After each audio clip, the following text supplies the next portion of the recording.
Hi guys, welcome to our English talk show. Today it's with real privilege that we have invited a prominent scholar and also the executive director from iNet to be on our show. His name is Mr. Zhou Tao. Hi, Mr. Zhou Tao. Welcome to our talk show. Welcome. It's a real privilege to have you here. How are you today? Yeah, it's fine, especially to meet you. Oh, thank you. It's my real pleasure. Could you first please introduce yourself a little bit more to our audience? Yes, I'm Tao Zhou, and I'm majoring in theoretical physics. It looks like far from our real life. But now, in recent 10 years, I tend to be a kind of data scientist and data engineering. So we are basically doing two kind of things. So one is we do some study on fundamental algorithms about data mining and artificial intelligence. Another one is we try to make some real application, large scale application driven by big data, but for the real, like education, like housing, or financial issues, something like that. I see. Thank you for the introduction. Like the first one you mentioned, it's related to artificial intelligence, right? Yeah, Could you tell us what's the connection between big data and artificial intelligence?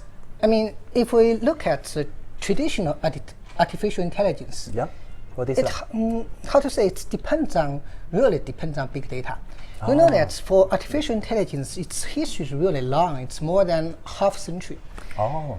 But previously, artificial intelligence cannot compare with expert.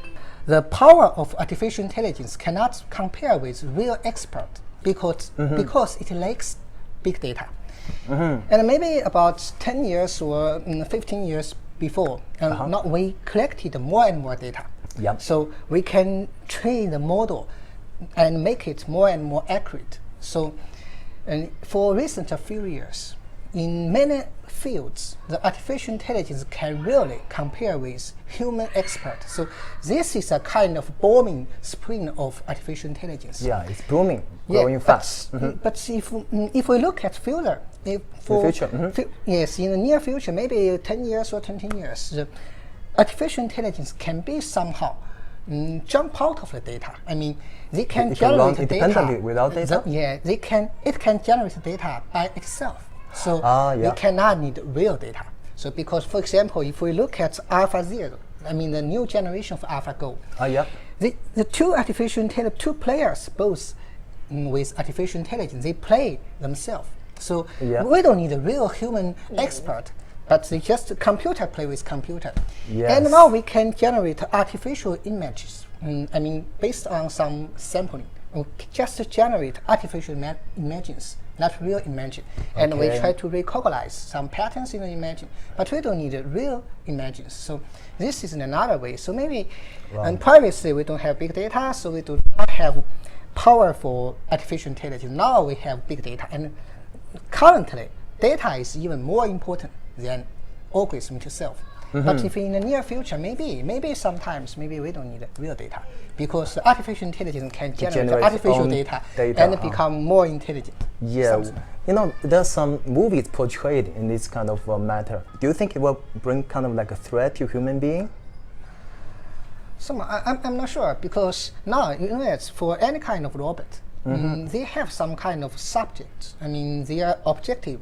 Their target. Maybe mathematically speaking, their target function is designed by human being. Yes. So basically, the optimal and their actions, they try to find so many resources to aim at this kind of human designed target.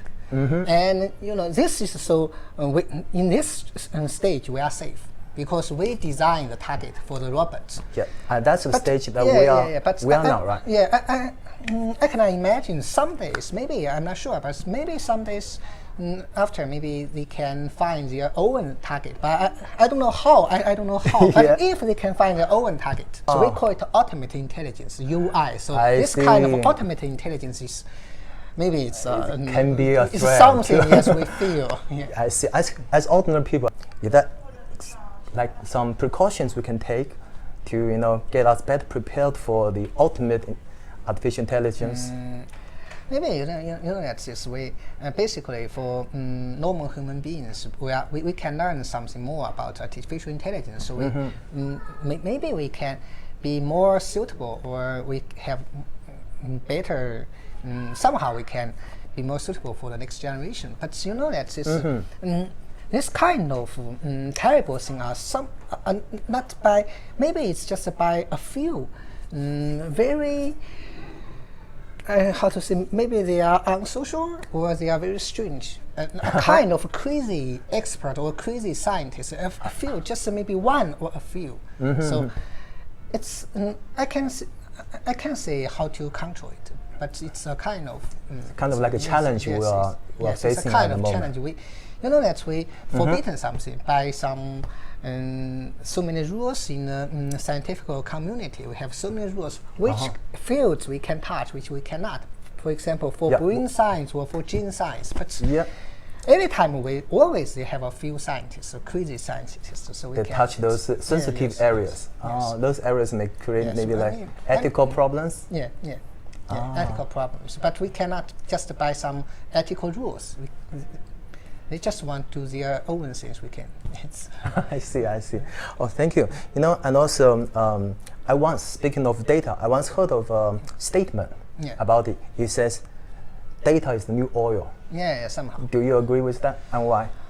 I'm not sure if it's a new oil, because oil, even new, it can be burned out. Yes, it's it can use up. Infinity, yes. But data is not limited. So data is a kind of oil. But you know that data we share for more. We can earn more. We can have more. So data is a kind of new oil, but not oil, a new resource. This kind of resource can be copied for many copies.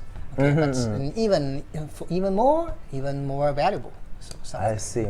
Like you just mentioned, we give our data and we use data. So actually, I think this is related to data literacy.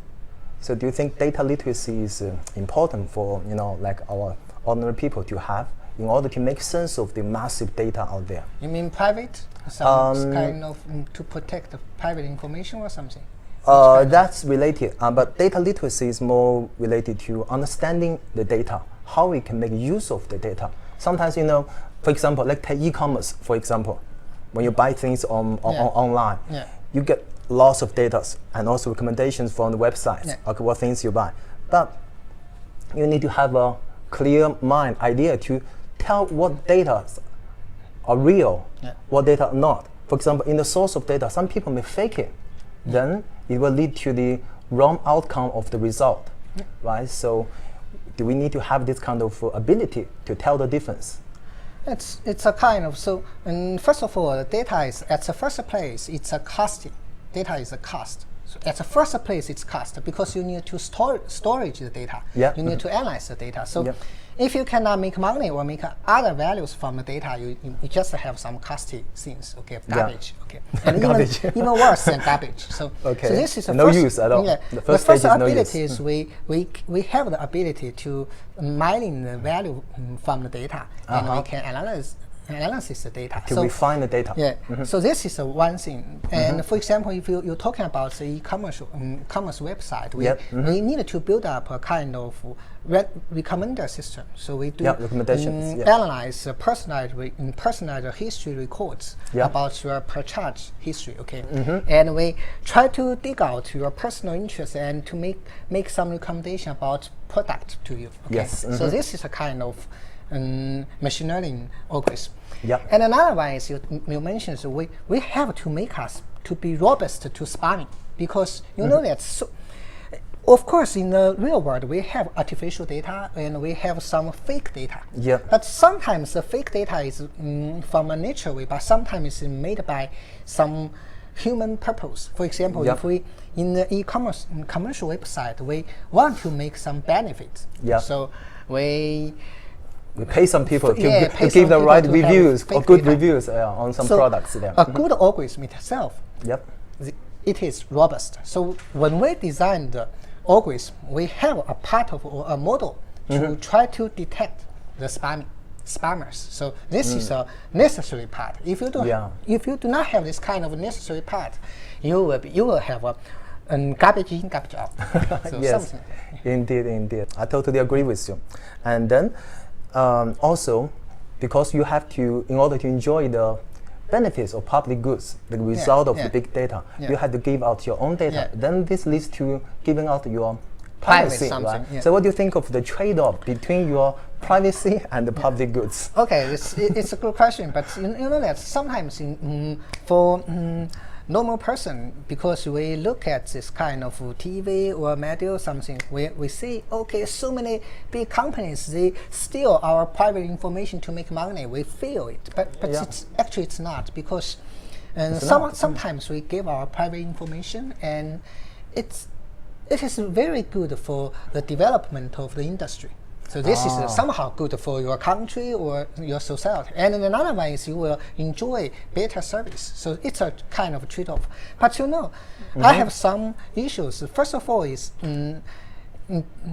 for us individual, as an individual, so we do not have any ability to protect our private information. We do not have. And you never have, because sometimes you go through the street, or the camera look at you. I see the sensors cameras everywhere. There's telephone, no way for you to hide. Your some iPhone. Yeah, indeed. And indeed. if you type in the computer, even they can record your type series. Okay, so typing series. So yes, anyway, you don't have. So basically, we have private information, but we do not have the ability. To protect you do not try to have the ability. You cannot. You cannot have the ability to protect your private information. Wow. I have two suggestions. One. Okay, what is that? Suggestion number one is you need to distinguish which one is really important. For example, if you have some making love picture with your girlfriend or somehow, try not save it in the internet. Okay, or in your computer. Don't store it on the cloud. Yes, okay, yes. that's just one way make it separate from the internet. Okay, stay away from internet. Or something very important like your bank account or something. Okay, so make sure this is really important. Try to save in some on-internet. In a conventional, traditional way. Yeah, exactly. And the second one is we need to have some rules, some strict rules to punish the companies who use your information, but they do not tell you. They use your information, make their own benefit without relation to you. So this kind of company, they do hurt you. And we punish this kind of companies to protect you. And not teach you how to protect yourself, because you cannot. I see. So this is my. But that kind of law or term is not there yet, right? We need people to really. We have a kind of. We do have that now. I mean, in China, the Chinese government, we launched a law in Children's Day. In last year? And last year, Children's Day, we have a kind of law. But you know that's technique is more powerful than law, because you know that we need to use some highly advanced technique to make the law feasible and to find the better applied. I see. So there's a lot of issues behind it. How we can apply the law. Exactly. I see. Well, that's really interesting point here. And another thing related to this is sometimes I think the reviewed preferences sometimes is different from stated preferences from a person. For example, like you mentioned, when we're typing on the computer, search something, that the data is already there, right? Yeah. Some person may say, I'm into music. I love music so much, especially classic music. Yeah. But maybe the data behind, for example, collected by the internet company, the reviews, you spend most time on internet typing in something not music related or not classical music related. It can be maybe like games. Then the reviewed version is different from what you said. When this happens, when there's difference happens, which one do you think is more accurate? I mean, you know that is where our requirement is somehow. Some requirement is we say immediate requirement. That means we need it right now. For example, we want to find the address of this hotel. So I want to find this immediately. So this is immediately requirement. Anyway, this kind of things. I mean, so such engine should be returned to your keywords or queries, just as what you require. Okay, so this is one thing. Another thing is what we call it's a hidden requirement. Hidden requirement. It's hidden. It's like what we need, for example, if we look at this recommender system, or what we call personal recommendation, Yep. Maybe I will recommend you some music or some movies. Maybe you do not know it yet. Yes, it's very niche movie or it's unpopular movie. But if you're looking at the movie, you will like it. So this is a kind of a hidden requirement. You don't know. You cannot type it. Even you cannot make it like some queries. You don't know. But I recommend you based on your privacy, your search your history records. Yeah. For example, if you have already watched a few or several movies, and we look at some other people, they have watched similar movies with you, and they like some other movie, and I recommend this movie too. This is what we call collaborative filtering. So okay, that makes sense. Really. It makes sense. Because sometimes really your own history surprise yourself. It happened before, right? Yeah, I think there are some history showing that.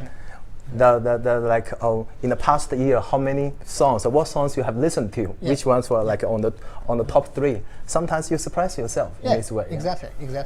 Because the computer have almost infinity memory, and we have just a very exactly. They're way more advanced than us. And another thing is also related to data right. Do you think we, as humans, we have the data right? Yeah, I think so. Yeah. We shall have the saying to say when we would like to give out our data, when we want to take away our own data. Yes, somehow it's a kind of similar to I mentioned with you to use this private information. So basically we have this kind of right. We should have, but actually we do not, because when we say the right or some kind of our private right on the data or on the information, it's based on somehow like we have the information ability and we have the technique, but we do not. So another one is like, I show one example. For example, as I mentioned to you, the computer have infinity memory. Maybe we should say, when I show you my data, okay, for example, I go to bank, I borrow some money or something. Okay, I need this data have a kind of valid period, like 10 years. Maybe some behavior 10 years ago, or even you need to cancel it. Exactly. If the history kind of reveals a negative part of you, you don't want that to be there forever. Especially negative, yes, because we can change ourselves, and maybe, but if the computer do not think, the computer just analyze all your history. But some history, for example, if I buy something from the e-commerce website for my girlfriend, you don't want your current girlfriend to find out. Because you don't need to recommend to my girlfriend, because this is the girlfriend. Okay? But they do not forget it. Is there a way that we can file such a request to get it done? It's not easy. It's not easy because the company just aim at benefits. They do not aim at our right. So somehow it's not easy. A sudden change of the setting. No worries. Let's continue with our conversation. Mr. Zhou, can you give us some specific examples how big data, is fundamentally changing the way we used to do things? Okay, maybe I show you one example about education. Because I'm from the university, so I'm familiar with the education.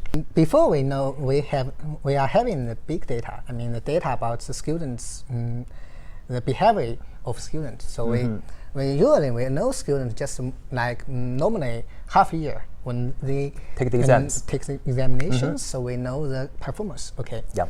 So but you know that is when we have the cameras and smart car. I mean, Campus smart car. I mean, everybody have this smart car. Okay. So, if you are in the university, so you having showers and you are having dinner, lunch, or you are go into or go out of your apartment, go to this library, or you're finishing waters in teaching building. Everything almost you are using this kind of smart car. Okay, because this smart car is identification of you, and as well as it's a kind of per charge. Okay, you per charge by this car. Yeah. So now we have so much data from this smart car. It's basically all your campus living life. It's recorded in this car. I see. Okay, so now we have already built a model. This model is about to predict your examination performance. To predict. I see. Okay, so Even before the your exams, examination, yes. the student will have a general idea how good the student is. Okay, yes. Yeah. We use 3 different data. One is about your private performance. Okay, your private examination, your private examination. Okay. The second one is what we call diligence index. I mean, diligence is diligence. Yes, we try to estimate how many hours you have spent on study. How many hours in the class or in the library? Yeah, right. How long you are in the library? How many times you finishing waters? You are finishing water in the teaching building. Yep. How many books you borrowed from the library? How many courses you selected in this system? Okay, so this is one index, and we found a very strong correlation between diligence and between its GPA performance. GPA. Okay, and the third one is what we call ordinance. Ordinance means that's your living style. For example, we look at which time you are taking shower. Like this one. Yeah, do you do that regularly or not? Yeah, and which time you have breakfast, or whether or not you have breakfast, and which time you have lunch or something. Okay, so we look at your tracks in the university, and we see if someone, we look at the distribution in this 24 hours, you are, for example, the time you're taking shower. And so we can distinguish which one is living in order, which one is not. So we found that this ordinance is also strongly correlated with GPA. So putting these 3 groups of index together, like your private performance, your diligence, your ordinance, so we can highly accurately predict your course. I mean your examination performance. And if we predict you will fail for many courses, you will at least fail 1 or 2 courses. So this is like we can do some kind of intervention in advance of your real examination. Because, for example, if I like this internet game or like Wonder or something. Okay, so we are really like it. So, and if from a good student with excellent performance to the one with so many courses failed, this normally they are 1 year or 1.5 years. So if you found he's already have so many courses failed, it's already, I mean, we have nothing to do because it's heavily. It's already too late, beyond cure. Yes. So, but the behavior change is immediately. For example, if last month you go to library for 24 times, but this month is just 3 times or 2 times. The intervention has to happen sharply here. change in behavior. So even long before your examination. So this can make us do some kind of intervention. Okay, will that increase the workload for teachers, for the supervisors? It's okay because all the information is because this is a kind of private information, so we do not know who's who.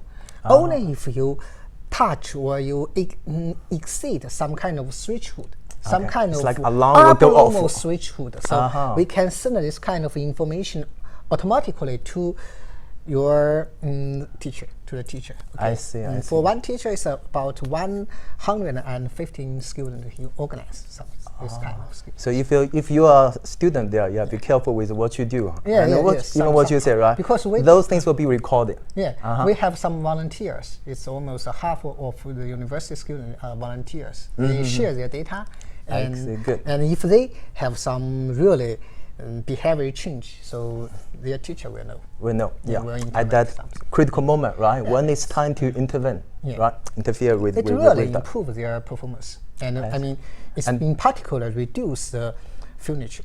I see. The data shows the high accuracy, right? Yeah. Okay. Good. And also, I know another thing is healthy body, healthy mind, right? What? Yeah, healthy body, healthy mind. Yeah, something like that. Yeah. Diligence is just part of your performance, right? And you still have to have a healthy life, right? To eat regularly, and you can do some exercise regularly. Good self-control. Have those 2 balanced, then you can be qualified as a good student. Yeah. Thank you. And my last question, what do you think, who is the ultimate beneficiary of big data?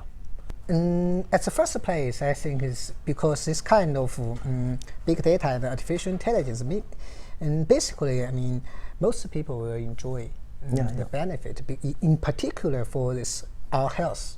Right? Because now using this kind of artificial intelligence and really big data in health, in medicine science, is really big. Our genes the expression of our genes and so much. So we can do some drug target analysis to find the target of a disease and to design new drugs. And so our expectation is like, for example, like us, maybe we are now is between 13 years old and 14 years old. The expectation life is more than 120 years for our generation. Life expectation, and even more. really? No, even more. So we can all get longevity in the yes, future. so maybe compare with our parents. Our remain life is longer than them. Usually, compare with that means compare with the zero, the people with zero age. Okay, people with zero age. So now the expected life in China is about 71. 71 is the average life expectancy. Life expectancy. Yeah. But for us, it's more than 100 years. So it's that's wow. So this generation. That's good news. Really good news. Yeah, maybe this generation or the next generation. I hope this generation we will finally overcome this kind of this. So this is our target. So try to live in forever if possible. Yeah, we love to become immortal. And like you mentioned, our life expectancy can be like 120 years old. Then our middle life crisis will come when you're 60 years old. So now we are still so young. Child, child, so it's okay. Wow, that's really huge. Really huge. Good news for us. Yeah. Thank you so much. You're the first Chinese guest on our English talk show. Thank you so much for the cooperation and sharing all those valuable things with us. We sincerely wish you all the best. Thank you.